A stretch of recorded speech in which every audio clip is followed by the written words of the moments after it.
Kattaqo'rg'onda eshak so'yib go'shtini sotib kelgan shaxslar aniqlandi.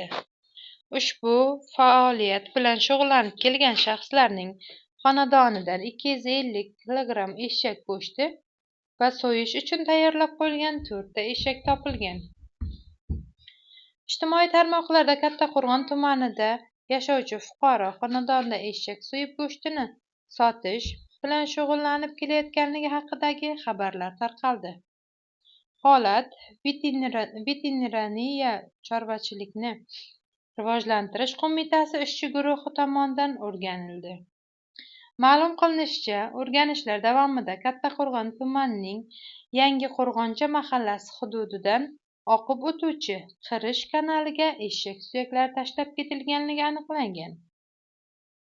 Shuningdek, Alijon mahallasining Navro'z ko'chasida yashovchi ismi sir tutilgan shaxs xonadoni xolislar ishtirokida ko'zdan kechirilgan.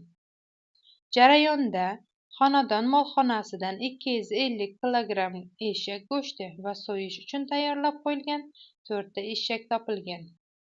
Ayni paytda holat yuzasidan tergovga qadar surishtiruv ishlari olib borilmoqda.